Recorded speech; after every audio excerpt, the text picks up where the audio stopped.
সাদা কাপড় পিন্দাইয়া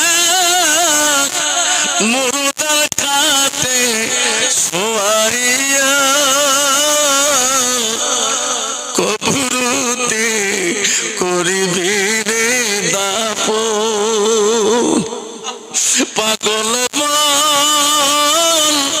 মনরে দিনী ফুরাইলে দেখিবি রে কে আপন অবুঝ মনরে দিনী ফুরাইলে দেখিবি রে কে আপন যারা তোমার অতি আপন তারাই তোমার পরাইবে কাপড় যারা তোমার অতি আপন তারাই তোমার পরাইবে কাপড় কবরতে করিবি রে দাফন কবরতে করিবি রে দাফন পাগল মনরে দিনী ফুরাইলে দেখিবি রে কে আপন পাগল অবুঝ মন রে দিনী ফুরাইলে দেখিবি রে কে আপন ঠিক না ঠিক যেমন ঠিক না ঠিক মুসলমান কথা বুঝতো তারা মুসলমান করতো না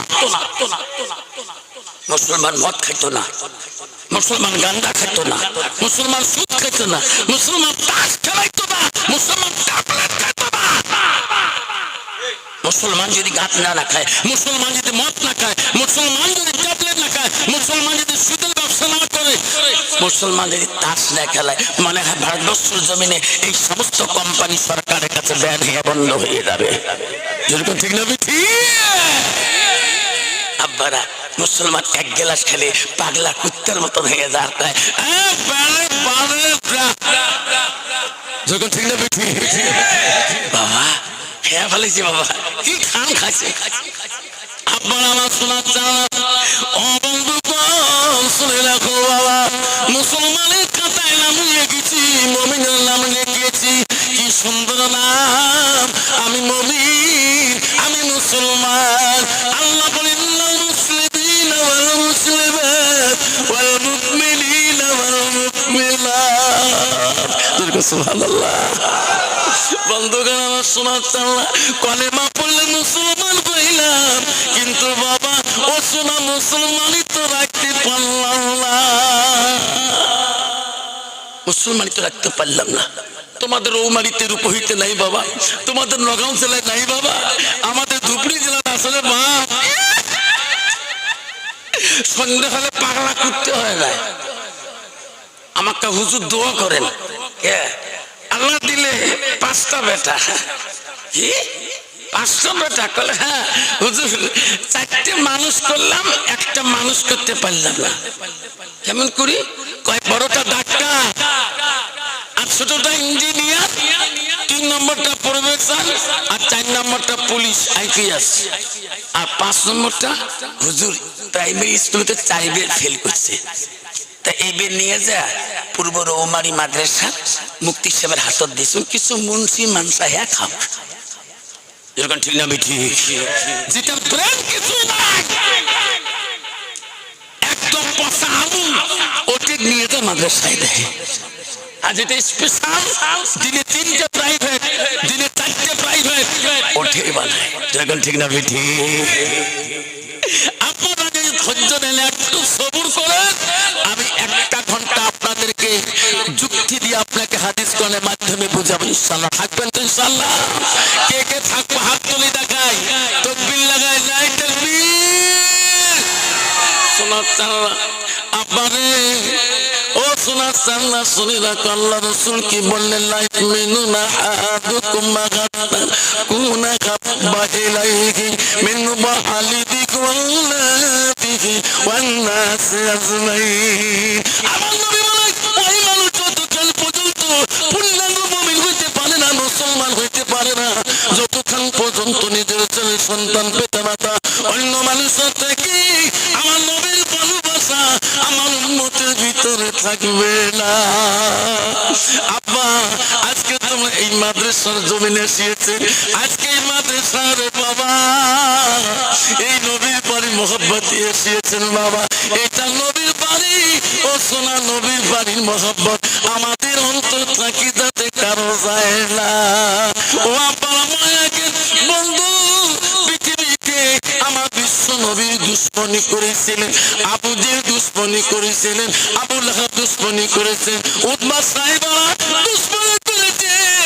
ও সোনার চাঁদনা, পৃথিবীতে যত নবী ইসলাম প্রচার করেছে, কলেমা দাওয়াত দিতে যত কষ্ট করেছে, আমার নবীর মতন কষ্ট কোন নবী করিতে পারে নাই। যেরকম সুবহানাল্লাহ। কারণ নবীজির চাচা আবু জেহেল দুশ্মন ছিল। একদিন আবু জেহেল তো চিনে আছে, একদিন আবু জেহেল রাত্রিকালে ঘুমের ঘরে ছিলেন। গভীর রাত্রির মধ্যে আবু জেহেল গভীর রাত্রে কিছু মানুষের আওয়াজ পায়। আবু জেহেল আর ঘুমে থাকতে পারলো না, কে আমার বাড়ির সামনে আওয়াজ দেয়। আবু জেহেল ঘুম থেকে উঠে বাইরে বেরিয়ে দেখে একটা মানুষ দলবন্ধ হয়ে যায়, দলে দলে যায়। আবু জেহেল লাফ দিয়ে দৌড়ে দিয়ে বললেন, ভাই রে কোথায় যাও তোরা, কোথায় তোমার বাড়ি, কোন জায়গায় যাও, কোথায় তোমরা যাচ্ছ? ওই লোক বললেন, আবু জেহেল তুমি জানো না, তুমি জানো না ও আবু জেহেল আবুদুল্লাহর ব্যথা, আমিনার কলিজার মনি মুহাম্মদ রাসূলুল্লাহর কাছে দেয়া আমরা কলেমা পড়ি মুসলমান হইতে চাই। জোরে বল সুবহানাল্লাহ। আবু জেহেল বলতে, ভাই যাইও না, যাইও না, মুহাম্মদ জাদু বিদ্যা দেয়, তোমাদেরকে জাদু করবে, ওনার কাছে যাইও না, জাদু বিদ্যা পড়িয়ে দেবা, ওনাদের কাছে যাইও না, মুহাম্মাদের সাথে আমার সম্পর্ক কি তোরা কে জানো না? সব লোক বলছে, আবু জেহেল আমরা জানি, কিন্তু তুমি যতই বাধা দাও আমরা বিশ্ব নবী রাসূলুল্লাহর কাছে সত্যতম গ্রহণ করে নেব। যেরকম সুবহানাল্লাহ। আল্লাহ আবু জেহেল বলছে, দেখো তোরা যেতে পারো, কিন্তু মুহাম্মদ কিন্তু জমিনের নিচে জাদু করে শেষ করছে, তোমাকে জাদু লাগাবে, কিন্তু মুহাম্মদ একটা জিনিসে জাদু করতে এখনো পারেনি। কোথায়? আকাশে, আকাশে জাদু করতে লাগাইতে পারে না। তোমরা যদি যাও ভাই রে, মুহাম্মদ কি বলবা, ওই যে আকাশে চন্দ্রটা দেখা যায়, আকাশে চন্দ্রটা যদি তোমাদের নজরে জাদু করে যদি দুখণ্ড করে দেখে দিতে পারে, তাহলে তোরা তার কাছে কলেমা পড়ি মুসলমান হয়ে যাবেন। সব লোক বলছে, আবু জেহেল ওই আবু জেহেল পৃথিবীর ইতিহাসে কোন নবী আকাশে চন্দ্র দুখণ্ড করে দেখাইতে পারে নাই, আমরা মুহাম্মদকে প্রশ্ন করতে পারবো না। সুবহানাল্লাহ। আবু জেহেল বলছে, যদি তোরা না পারো, প্রশ্ন করতে না পারো, তাহলে আমি তোমাদের সঙ্গী হয়ে দলিততি হয়ে যাব, আমি প্রশ্ন করব, তোরা খালি শুনবেন। বেঈমান আবু জেহেল গভীর রাত্রিকালে ওই লোকদের দলবন্ধ হয়ে সাথী হয়ে বিশ্ব নবীর বাড়ির সামনে চলে গেল। আমার নবীজিকে নাম ধরে ডাকে, নবী বলে, কে আমাকে নাম ধরে ডাকে রে? আমার নবীর মনে হিংসা কিনেছিল না, আমার নবীর মনে কোনো অহংকার ছিল না। ঘুম থেকে উঠে দেখে চাচা আবু জেহেল ডাকছে, যে আবু জেহেল ধনুর বেড়ি দিয়ে পর্যন্ত রাসূলুল্লাহ আঘাত করেছে, আমার নবী প্রতিবাদ করে নাই, আমার নবী সম্মান দিয়েছে। চাচা এত রাইতে কেন ডাকা? কইছে, মুহাম্মদ রে, আমার সঙ্গে যত লোক এসেছে তোর কাছে ইসলাম গ্রহণ করতে চাই, তোর ধর্ম পছন্দ করে, কিন্তু রে মুহাম্মদ সত্য হলো কি, আকাশের চন্দ্রটাকে এনাতে নজরে দুখণ্ড করে দেখাইতে হবে। আমার নবী আবু জাহেল প্রশ্নতে তাকায়, নবীজির দুই চোখ দিয়ে পানি টপ টপ করে পড়ে। আল্লাহ বলে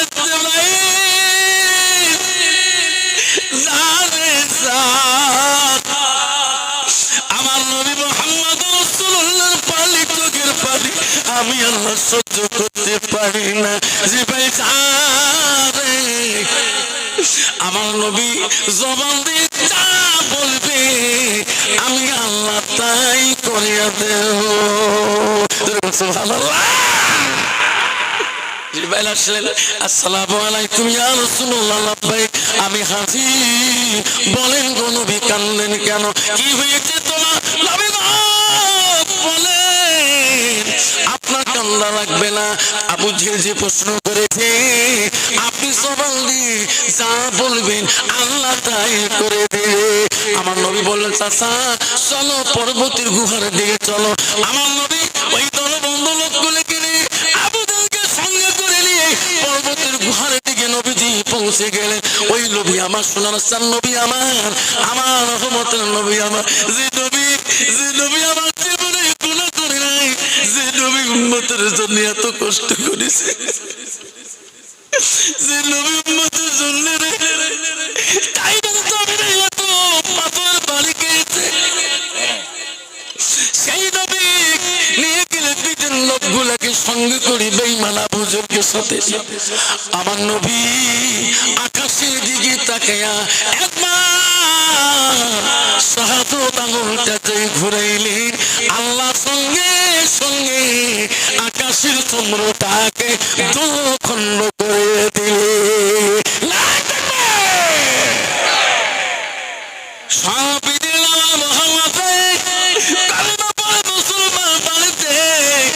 আবু জেহেল বলছে না না, আকাশের চন্দ্র জাদু লাগিয়ে দিল তোমাদের নজরে।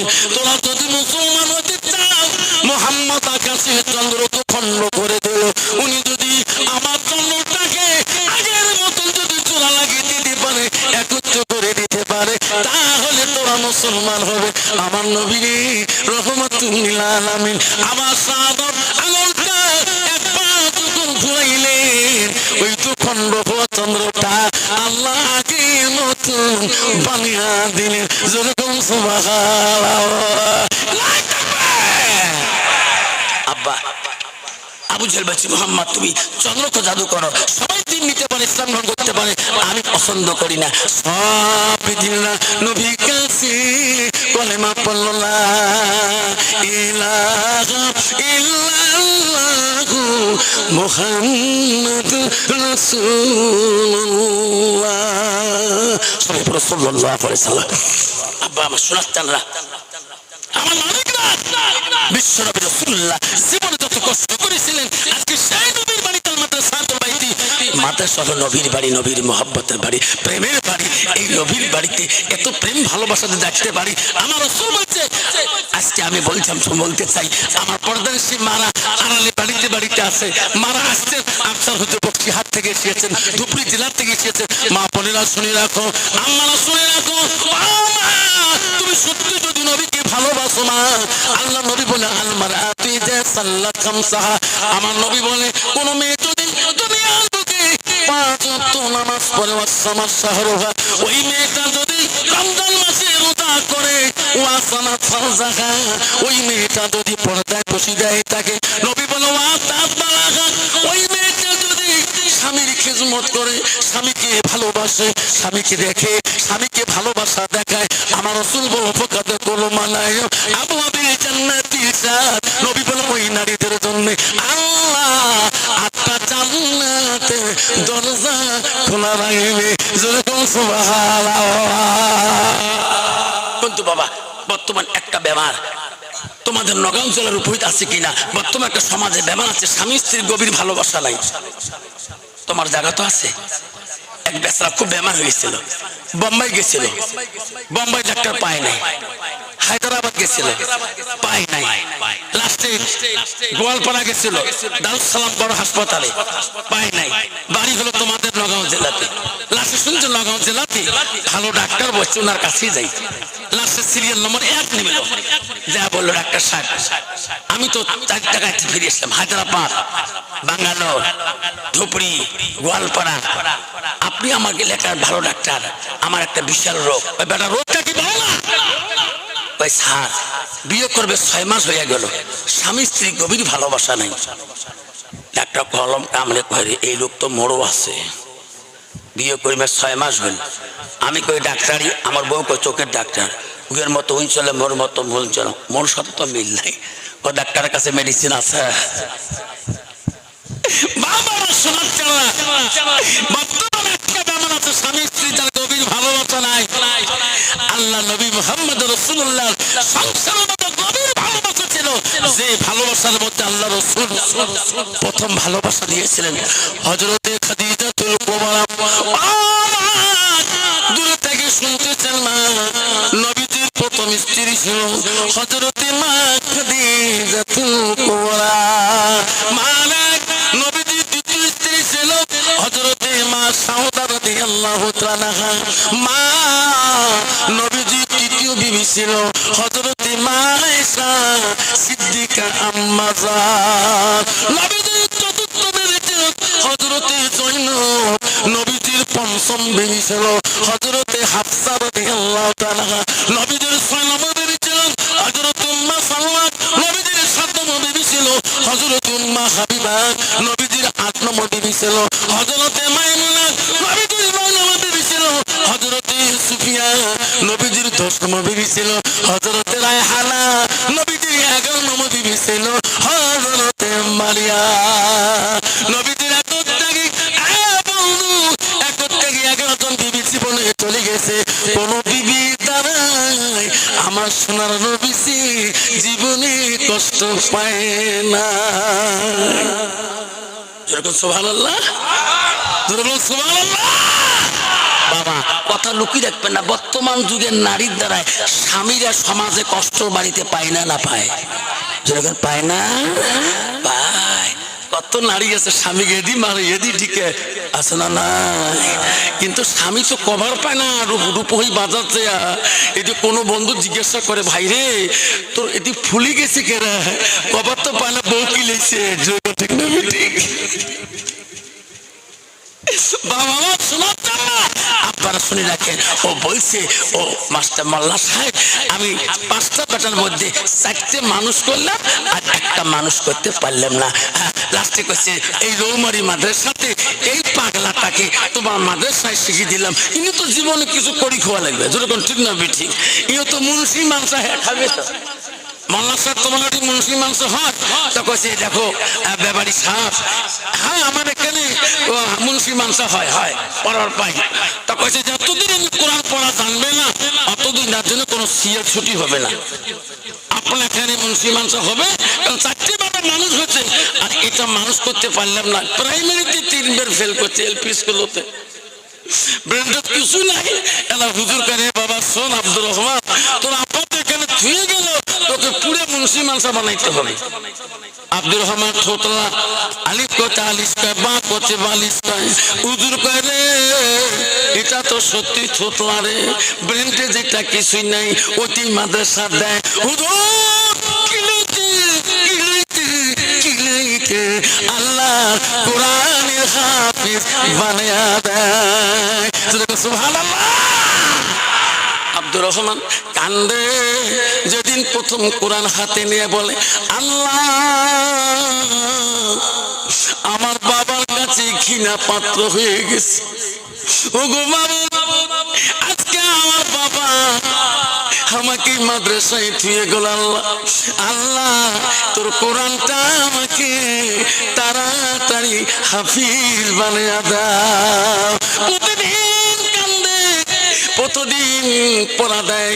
আইরে সোনারে আব্দুল সামাদ কোরআন তেলাওয়াত করে আলিফ লাম মিম,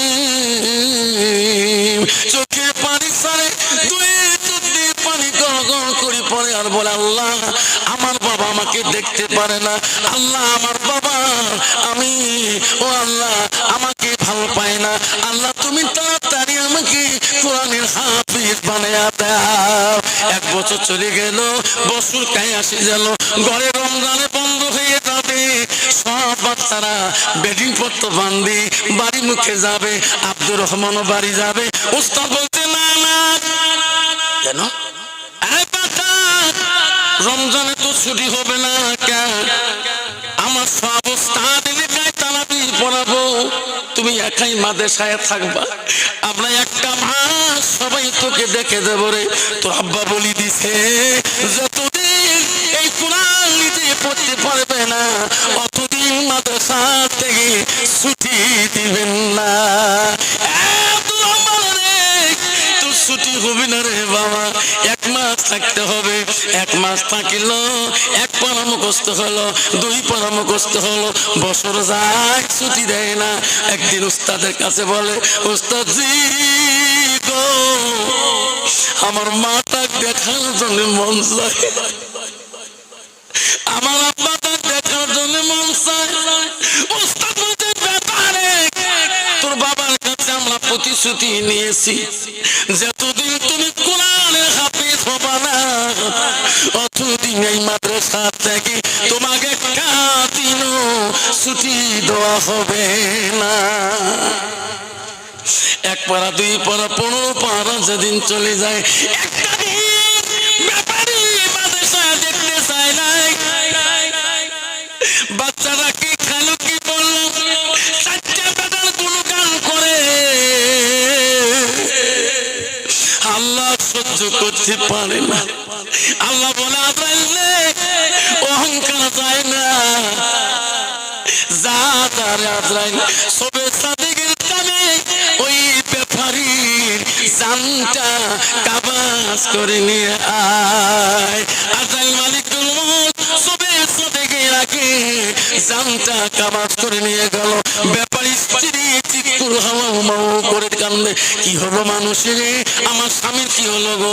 এইদিকে বড় বেটা ফোন করে, ডাক্তার ও বেটারে তোমার আব্বা মারা গিয়েছে। মা কান্দা